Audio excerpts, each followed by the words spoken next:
അസ്സലാമു അലൈക്കും വറഹ്മത്തുള്ളാഹി വബറകാതുഹു.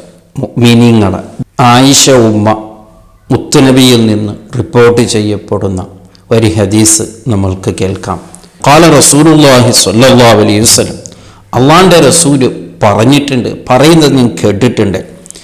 ഇത് കസുറത്ത് ദുനൂബ അബ്ദി, ഒരു അടിമക്ക് അവൻ്റെ ദോഷങ്ങൾ പെരുത്താൻ, അവൻ്റെ പാപങ്ങൾ അധികരിച്ചു പോയാൻ, വലം യകുല്ലഹു മിനൽ അമലി മാ യുകഫിറുഹ അൻഹു, അദ്ദേഹമാണെങ്കിലോ ആ പാപങ്ങളെല്ലാം പൊറുപ്പിക്കാവുന്ന അമലൊന്നും അദ്ദേഹം ചെയ്യുന്നില്ല, ചെയ്തിട്ടില്ല. അങ്ങനെയാണല്ലോ, ധാരാളം അമലുകൾ ഉണ്ടാകുമ്പോൾ നാം ചെയ്ത പാപങ്ങളെല്ലാം അത് പൊരുക്കപ്പെടുകയാണ്.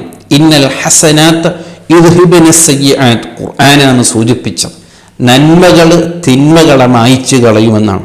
അപ്പോൾ ഇദ്ദേഹം ചെയ്ത പാപങ്ങളെല്ലാം പൊറുക്കപ്പെടാൻ, മാഫു ചെയ്യാനത്ര ഇദ്ദേഹത്തിൻ്റെ അമലൊന്നും ഇദ്ദേഹത്തിൻ്റെ കയ്യിലില്ല. എന്നിട്ട് മുത്തനബി പറയാണ്, ഇബ്തലല്ലാഹു ബിൽ ഹസനി ലിയുകഫിറുഹ അൻഹു. അള്ളാഹു കാരുണ്യമുള്ളവനാണ്. ഇദ്ദേഹത്തിന് പാപം പൊറുക്കപ്പെടാനുള്ള അമലുകൾ ഇല്ലാത്തതിൻ്റെ പേരിൽ പിന്നീട് അദ്ദേഹത്തിനിക്ക് അള്ളാഹു നൽകുന്ന ഒരു പരീക്ഷണയാണ്, ഒരു വിഷയമാണ്. അദ്ദേഹത്തിനിക്ക് വിഷമങ്ങൾ കൊടുക്കും, വേജാറുകൾ കൊടുക്കും, ചില കഷ്ടപ്പാടുകൾ, മുസീബത്തുകളൊക്കെയും അള്ളാഹു ദുനിയാവിൽ കൊടുക്കും. എന്തിനാണ്? അള്ളാഹു അദ്ദേഹത്തിന് ദേഷ്യപ്പെട്ടതിൻ്റെ പേരിലല്ല, ആ മോമിനെ രക്ഷപ്പെടുത്താൻ തന്നെയാണ്. ആ വിഷമങ്ങളെ സഹിച്ചതിൻ്റെ പേരിൽ, സ്വബർ ചെയ്തതിൻ്റെ പേരിൽ, ആ സങ്കടങ്ങളൊക്കെയും സഹിച്ചതിൻ്റെ പേരിൽ അള്ളാഹു അദ്ദേഹത്തിൻ്റെ പാപങ്ങളെല്ലാം പൊറുക്കപ്പെടുകയാണ് എന്ന് ആയിഷ ഉമ്മ മുത്തുനബിയിൽ നിന്ന് നമ്മെ പഠിപ്പിക്കുകയാണ്. ഇവിടെയാണ് ഇതിൽ നമുക്ക് ധാരാളം പാഠങ്ങൾ നാം മനസ്സിലാക്കാനുള്ളത്. ഒന്ന്, ഏതൊരു വിഷമങ്ങൾ വരുമ്പോൾ, ഏതെങ്കിലും വേജാറുകൾ വരുമ്പോൾ നാം അവിടെ നിന്ന് പരിധി വിടാൻ പാടില്ല. അള്ളാഹുവിനെ ചീത്ത പറയുന്നവരായി പോകരുത്.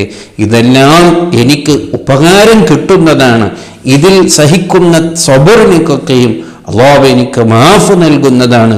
ഞാൻ ഇത്രയെല്ലാം നിസ്കരിച്ച്, ഞാൻ ഇത്രയെല്ലാം ഇബാദത്ത് ചെയ്തിട്ടും അള്ളാഹു എന്നെ പരീക്ഷിച്ചതാണോ, എനിക്കൊരു രോഗം തന്നതാണോ എന്നൊരിക്കലും നാം ചിന്തിച്ചു പോകരുത്, പറയരുത്. അതെല്ലാം പാപങ്ങൾ പൊറുക്കപ്പെടാൻ കാരണമാകുന്നു എന്നും വളരെ ഗൗരവത്തോടു കൂടെ നാം മനസ്സിലാക്കേണ്ട ഒരു വിഷയമാണ്.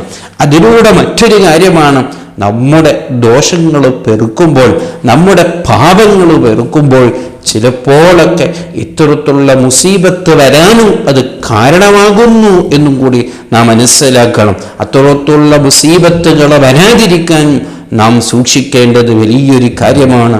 നമ്മുടെ ദോഷങ്ങൾ, നമ്മുടെ പാപങ്ങൾ നാം സൂക്ഷിച്ച് ജീവിക്കുക, ധാരാളം അമലുകൾ ചെയ്യുന്നവരാവുക. അതാണ് ഒരു മുഅ്മിനിന്റെ ബാധ്യത. അതാണ് ഈ ഹദീസിലൂടെ നാം പഠിക്കേണ്ട വലിയൊരു പാഠമാണ്. അല്ലാഹു സുബ്ഹാനഹു വ തആല നമ്മുടെ ദോഷങ്ങളെല്ലാം പൊറുത്തു തരുമാറാവട്ടെ, മാഫ് ചെയ്തു തരുമാറാവട്ടെ. ധാരാളം അമലുകൾ ചെയ്യാൻ അവൻ തൗഫീഖ് നൽകുമാറാവട്ടെ. അസ്സലാമു അലൈക്കും വറഹ്മത്തുള്ളാഹി വബറകാതുഹു.